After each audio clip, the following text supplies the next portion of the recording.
Cordial saludo. Tenemos un circuito amplificador de señal con un transistor 2N3904 con un beta de 350. Este circuito tiene una fuente de voltaje AC de 2 milivoltios a 100 Hz y también tiene una fuente de voltaje DC de 10 voltios. Nuestro transistor está conectado a 4 resistencias: una resistencia de colector de 3.3 kiloohmios, una resistencia de emisor de 1 kiloohmio, una resistencia que la vamos a llamar R1 de 2.2 kiloohmios y una resistencia de 10 kiloohmios que la vamos a llamar R2.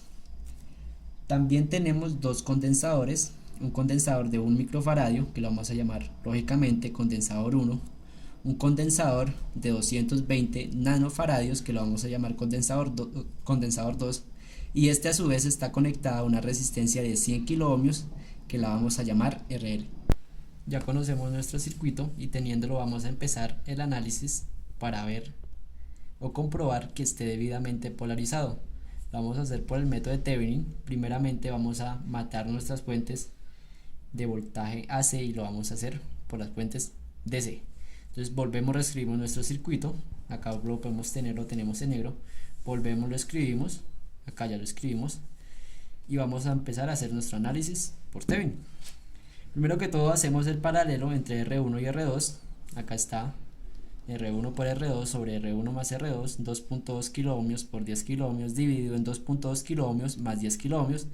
Eso nos va a dar una resistencia Thevenin de 1.8 kiloohmios, y acá lo podemos evidenciar, está debidamente escrito resistencia Thevenin 1.8 kiloohmios. Luego vamos a hallar nuestro voltaje Thevenin. ¿Cómo lo vamos a hacer? Lo vamos a hacer por divisor de voltaje. Lo vamos a hallar en nuestra resistencia R1, que es la que nos interesa porque está al frente de la resistencia de emisor.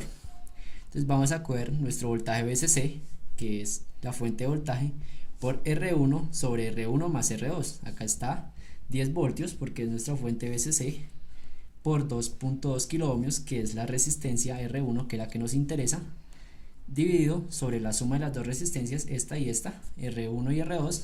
Eso nos va a dar 1.8 volts. Una vez reducido nuestro circuito por Thevenin, donde tenemos nuestra resistencia Thevenin y nuestro voltaje Thevenin, que ya lo hallamos, vamos a empezar a hallar nuestros valores de operación.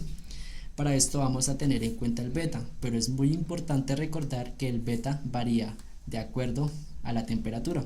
Entonces este beta fue debidamente medido con el multímetro y es el beta de nuestro transistor en este momento, por eso lo vamos a hallar con este beta de 350. Primero que todo vamos a hallar nuestra corriente de base, nuestra corriente de esta malla, acá, que va a ser corriente de base igual a voltaje Thevenin, que ya lo hallamos, que es de 1.8 volts, menos el voltaje base emisor, que va a ser una constante de 0.7 volts. Entonces vamos a empezar a hallar nuestra corriente base.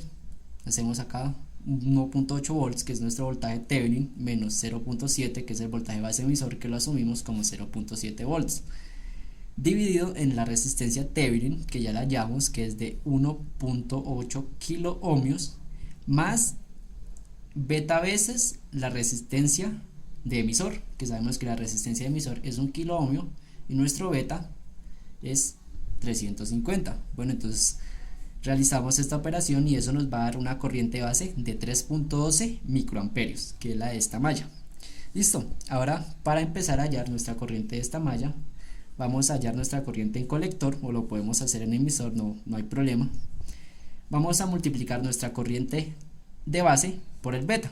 Corriente de base 3.12 microamperios por 350, que es nuestro beta. Entonces eso va a ser igual a 1.1 miliamperios. Entonces, ¿qué es nuestra corriente de colector? Acá 1.1 miliamperios. Existe otra fórmula que dice que nuestra corriente de colector va a ser más o menos igual a nuestra corriente de emisor. Entonces, por ende, hallando la de colector, vamos a asumir que tenemos nuestra corriente de emisor, que va a ser 1.1 miliamperios, según esta fórmula, que dice que es más o menos igual. Listo. Una vez con nuestras corrientes, vamos a empezar a hallar los voltajes en cada una de estas resistencias de emisor y colector, y obviamente el que nos interesa, que es colector emisor. Vamos a utilizar nuestra ley de Ohm, que nos relaciona voltaje, resistencia y corriente. Entonces, para hallar pues obviamente el voltaje de las resistencias de emisor y colector. Entonces tenemos nuestra corriente, tenemos nuestras resistencias. Pues vamos a proceder a hallar el voltaje, que es resistencia por corriente, 3.3 kiloohmios por 1 miliamperio. Para hallar el voltaje colector, eso nos va a dar 3.6 volts. Y el de emisor, que es nuestra resistencia de 1 kilo ohmio, y nuestra corriente, que dijimos que va a ser igual en emisor y colector, de 1.1 miliamperios, eso nos va a dar 1.1 volts. Listo. Una vez hallados estos voltajes, vamos a utilizar otra fórmula que va a aparecer, que nos dice que el voltaje colector emisor va a ser igual a nuestro voltaje VCC, o nuestro voltaje fuente, que es de 10 voltios, menos el voltaje colector menos el voltaje emisor. Entonces procedemos: 10 voltios menos 3.6 voltios, que es nuestro voltaje colector, menos 1.1 volts, que es nuestro voltaje de emisor. Entonces esa resta nos va a dar 5.3 volts.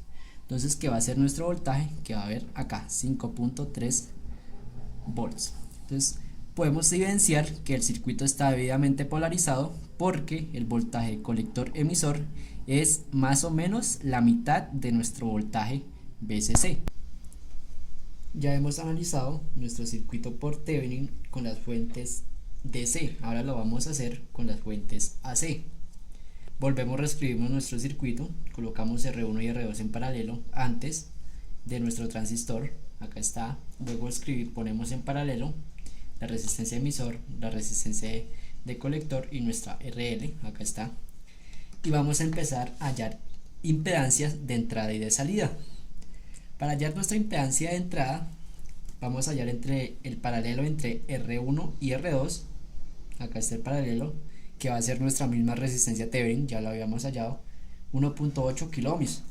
Ahora vamos a hallar nuestra impedancia de salida, nuestra Z-out, pero lo vamos a hacer entre RC y RL. Entonces hacemos ese paralelo: 3.3 kiloohmios por 100 kiloohmios dividido en 3.3 kiloohmios más 100 kiloohmios, eso nos va a dar 3.2 kiloohmios, nuestra impedancia de salida. Entonces vamos a hallar como la resistencia que va a presentar nuestro transistor al paso de la corriente, que la denominaremos RE', que va a ser una constante de 25 milivoltios dividido en la corriente de emisor sub DC, que es la misma que habíamos hallado anteriormente, que habíamos dicho que era de 1.1 miliamperios.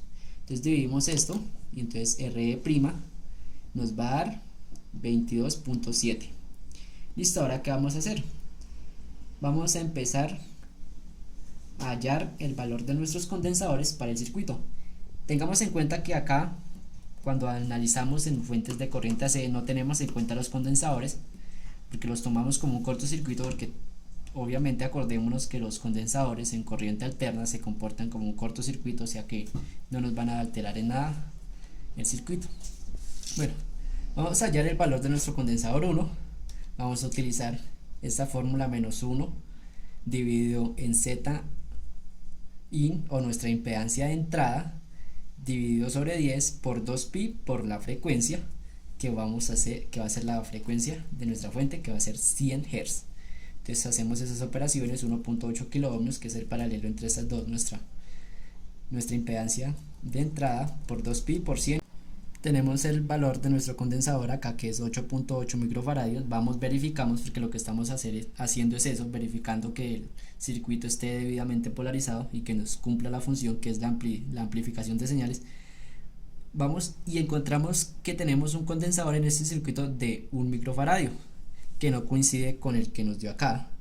Entonces lo que vamos a hacer es cambiar este condensador de 1 microfaradio por un condensador comercial mayor al que nos dio acá. Entonces pues le voy a colocar un condensador de 10 microfaradios, listo, para que se comporte como un cortocircuito y me deje pasar la corriente sin alterármela. Bueno, ahora vamos a hallar el valor de nuestro condensador número 2, que es este. Vamos a verificar que este condensador cumpla con la regla. Entonces vamos a hacer con la misma fórmula, pero con la diferencia que no vamos a utilizar la impedancia de entrada, sino la de salida, por la razón que el condensador el número 2, se encuentra después del transistor, o sea que la impedancia que lo va a afectar es la impedancia de salida. Entonces por eso tomamos la impedancia de salida, nuestra ZOFF, dividido en 10 por 2pi por la frecuencia, acá está 3.2 kilo ohmios dividido en 10 por 2pi por 100, que nuestra frecuencia, eso nos va a dar un condensador de 5 microfaradios. Entonces vamos y verificamos, tenemos un condensador de 220 nanofaradios, entonces es un condensador mucho mayor a entonces por ende no sirve y lo vamos a dejar. Entonces asimilamos que este condensador está bien. Ahora vamos a calcular nuestra ganancia con ese circuito, la ganancia que nos da. Entonces cogemos la impedancia de salida dividido en nuestra R' más nuestra resistencia de emisor. Tenemos 3.2 kilo ohmios, que es nuestra impedancia de salida, que ya la habíamos hallado acá.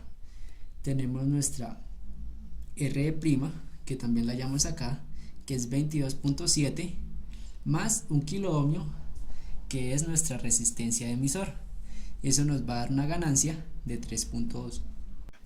Hay una forma muy simple de aumentar la eficiencia de este circuito para aumentar nuestra ganancia, que sería simplemente colocarle un condensador en emisor, porque sabemos que los condensadores en corriente alterna se comportan como cortocircuito, por ende me va a anular esta resistencia.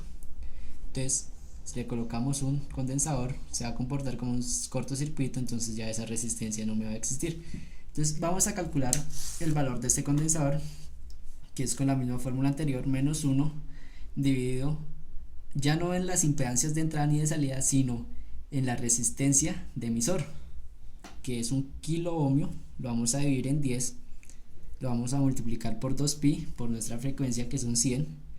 Eso nos va a dar un condensador de 1.6 microfaradios, pero como sabemos que debemos colocarlo un valor comercial más grande, entonces pues le colocaría un condensador de 10 microfaradios. Con eso anularía, este condensador lo que me va a hacer es anular esta resistencia. Entonces vamos a calcular nuestra ganancia. Entonces es nuestra impedancia de salida, que son 3.2 kilo ohmios, dividido en nuestra R', que es 22.7, que ya la habíamos hallado. Eso nos va a dar una ganancia de 140.9. Si la comparamos con la ganancia anterior que habíamos obtenido, que era de 3.12, pues es muchísimo mayor y sería mucho más eficiente si nuestro circuito contara con ese condensador en emisor. Bueno, ya para finalizar podemos concluir que el único error de este circuito se encontraba en el condensador número 1, ya que según los cálculos un microfaradio no nos servía, decidimos cambiarlo por un condensador de 10 microfaradios. Luego de esto montamos nuestro circuito en la protoboard debidamente y luego medimos la señal de entrada y la de salida para comprobar que el circuito sí cumpliera con su función, que es amplificar señales. Entonces pues acá tenemos, como podemos comprobar, la de amarillo es nuestra señal de entrada, la de color azul es nuestra señal de salida, y nos podemos dar de cuenta que este circuito funciona, que tenemos una ganancia en la señal de salida. Y ya para concluir pues podemos decir que el circuito cumple con su función. Esperamos este video sea de su utilidad. Muchísimas gracias por la atención prestada. Hasta una próxima oportunidad.